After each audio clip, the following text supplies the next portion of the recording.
So, hi, Hattie. Once again, thank you so much for doing this interview with me. And we're super excited to have your pieces in our Resilient Wonder show.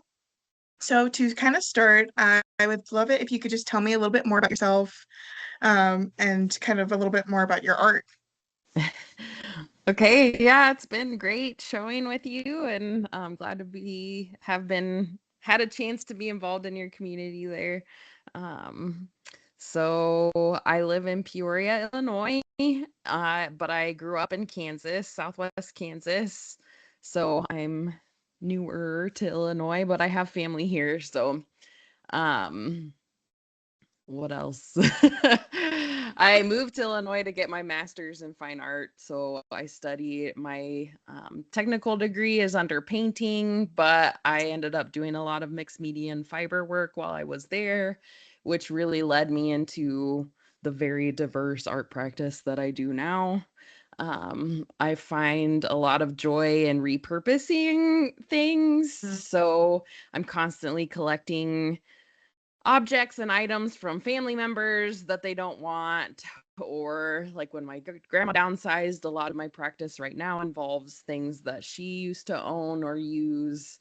That could be fabric pieces like clothing or quilts, but also some hard objects that I can sew to things or use in some other way. I also get items from my community. For example, recently I've been using a lot of cast offs from the framing company, like framing samples, mat board samples, or the interior design industry. So, um, interior or like furniture companies get rid of a lot of fabric samples when something goes out of stock or is discontinued. They get rid of the little swatches. So I work with Ethan Allen here in town actually and pick up their extras instead of them just dumping them. So I've also used tile in the exhibition that you have up now. There's tile samples from a different interior designer, um, some countertop samples, but all of my imagery on my pieces is usually referencing pattern work of Cherokee or Southeastern tribal designs. So I'm referencing a lot of beadwork and basketry patterns, but they're sometimes even further abstracted because I'm using my own visual language at this point. That's sort of an amalgamation of all those things, as well as just random designs I come up with myself. So it all kind of ebbs and flows together. Sometimes I do use beadwork and stitching on paintings, or I'm beading and stitching fabric together. So it all kind of informs each other. Hmm. Yeah. And we really loved seeing your pieces, like the tile pieces on one wall, and I'll have those linked as well. And then we have our your wonderful, like I almost like to call it like a mosaic mural because it kind of almost gives that vibe. But the mat board tiles that you have on our walls are really fantastic. Thanks. And I loved, yeah, that you were able to go to our high school and teach a little bit about your process. But also here we've been talking about like, yes, reusing materials in your art and how that can really inspire young artists or artists in general with like what they can make. So you pretty much answered this question already, but if there's anything else you want to add, what is the central theme of or driving concept in your body of work? So I know you talked about repurposing, but is there anything else you'd like to add to that? So the basis of my practice currently is researching and reconnecting to my Cherokee Nation family historical roots. So I'm doing a lot of reading, a lot of trying to be in the community when I can. But it's a process of like me processing personally the trajectory of that side of my family, of my great grandma, who is my namesake, who grew up in Cherokee Nation, but then moved out of the community to a different state. And then the following generations kind of losing connection to a lot of that history and there's not a lot of oral history left, even other than like stories of her siblings and like growing up in Oklahoma, kind of, but no Cherokee oral history necessarily. A little bit, like, but I'm still kind of piecing that together. And for example, this year I finally got to meet some of our relatives that still live on the property where my great grandma was born. So it's kind of my journey of reconnecting to those heritages and people in my lineage through my artwork. Like I wouldn't have been traveling to Oklahoma without me actually making art that was getting put in spaces there. So it kind of, again, like my artistic practice, it all circles around together. And the more that I learn, the more that I create differently. And so it's also an amalgamation of, I am a mix of cultures. Like my other side is very white, like Caucasian, European mix, like Scotch Irish, English, like pretty much anything you can, Swiss German is in there. So what I'm creating, because I also highly abstract things and I'm using objects and materials that aren't all native, they're made in various places or have come from various parts of my other family lineages.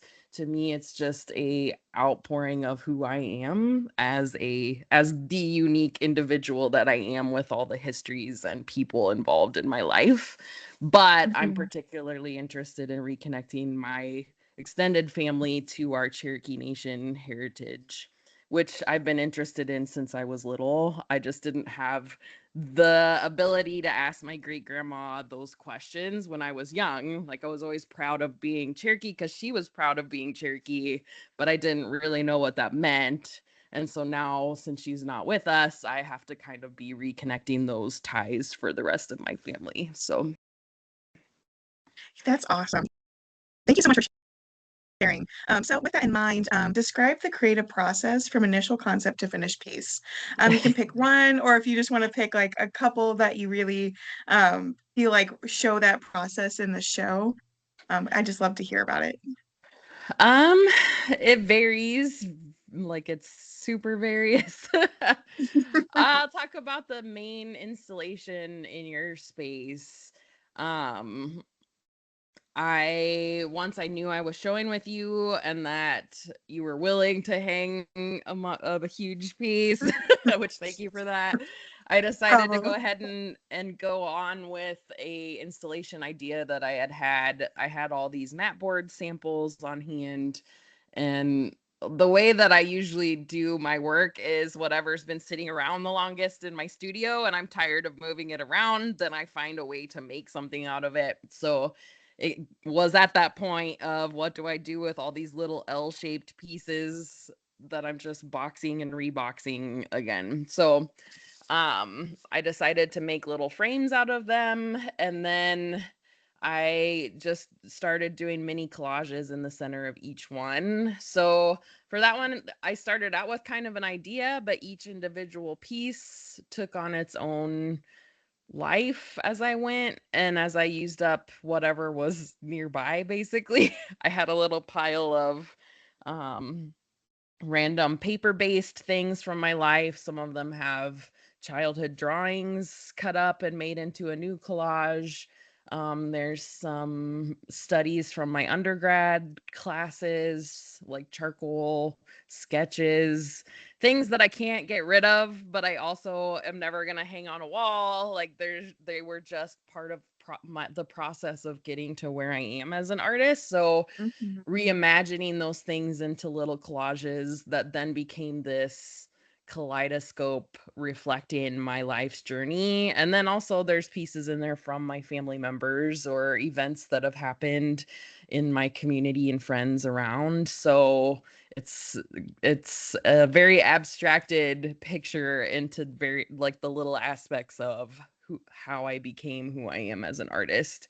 So I don't know if that really answers the question. Like I sort of started out with an idea and then I go from there. I'm basically painting with materials as I go.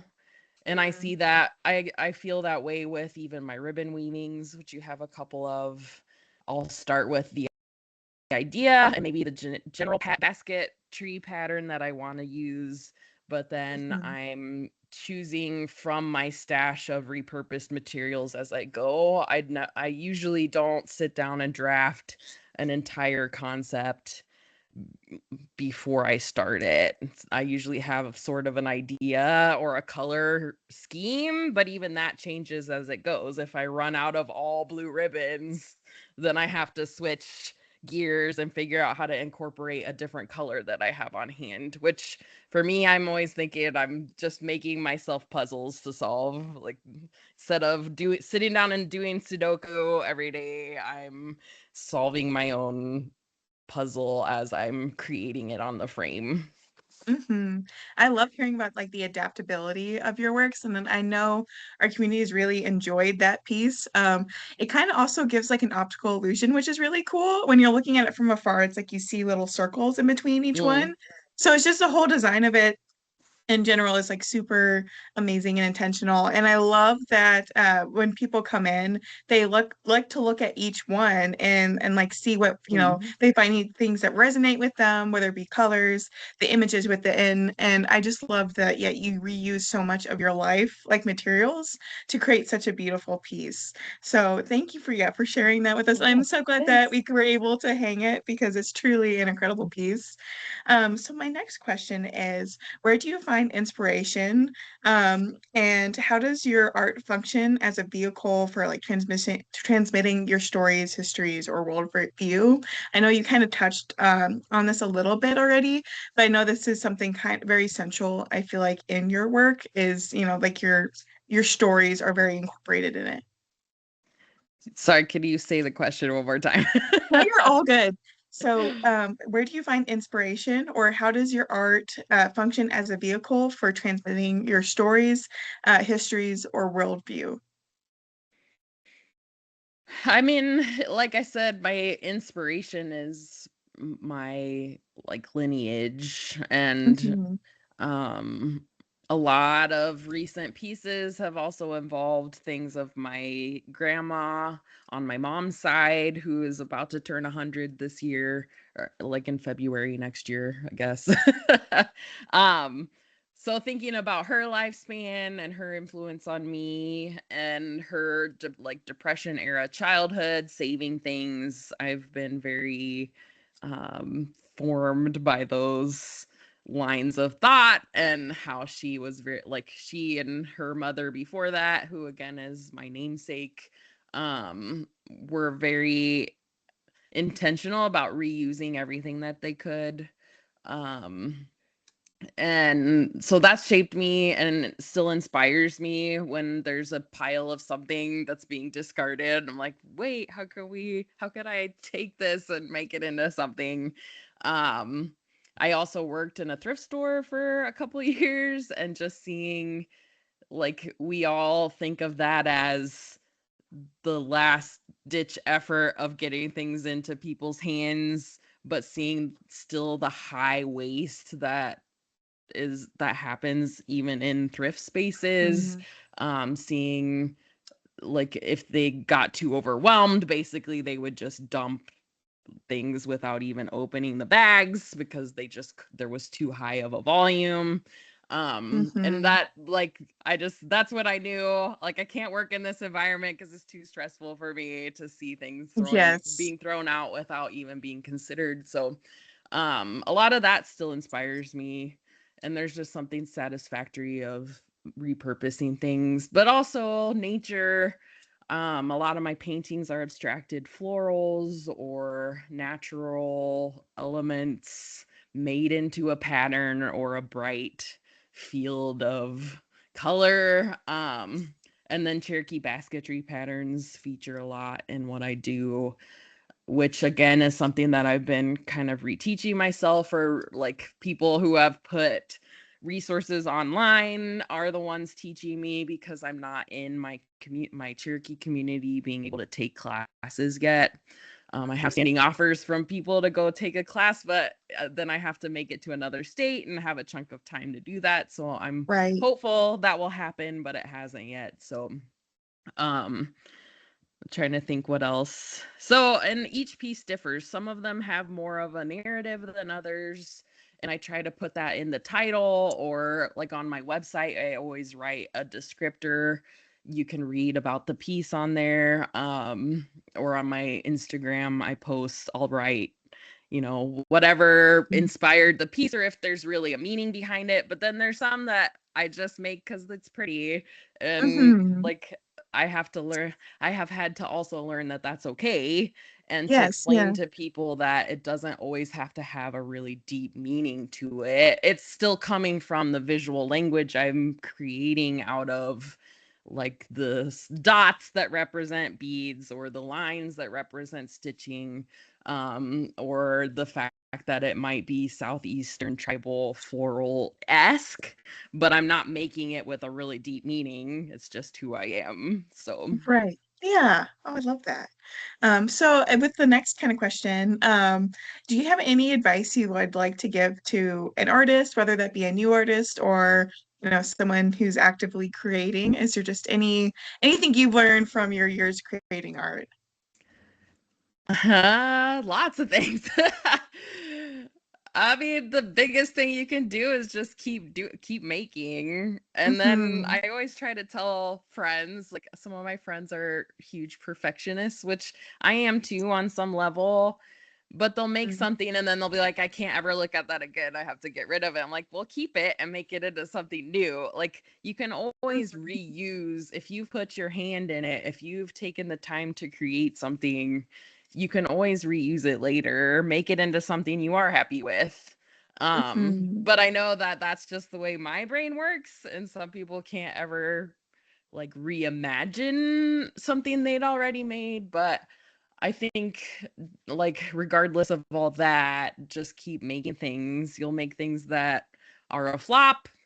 But also keeping in mind that sometimes you should put the ones out into society that you aren't 100% okay with, because somebody may like that. I'm always surprised, like the ones that I'm like, I don't know how I feel about this piece, are the ones that someone collects right away. And like, they're so excited, and like, I love this piece and it speaks to me and I see such and such in it. I'm like, okay, great, because I didn't make it for me, obviously. But I'm glad that you love it. And I guess, like, we can be tempted to wrap our pride so tightly in what we make and what we're doing, and if you can let some of that pride go, it's much more enjoyable, I guess. Yeah. No, I get you there. Yeah. No, thank you so much. And I guess my final question would be, do you have any fun exhibits or anything that you're looking forward to? Um, yes, I have a textile show, group show coming up at the Muskegon Art Museum. I think that's the full title. And that will be in the spring. And then I still have work in Santa Fe at the Gerald Peters Contemporary Gallery. So that's still exciting. And then I'll have a solo show in Kansas, close to where I went to undergrad. So that'll be fun. I'll get to hopefully touch base with people I haven't seen for a while from my undergrad years. So right now, that's mostly it, other than some markets and things, but I know stuff will come up. So Well, thank you so much, Hattie. I truly appreciate you taking the time to do this interview with me. And thank you so much for having your work up in our museum. We've truly been thrilled to have it. And it's been such a unique experience, especially with the piece on the wall, or larger piece on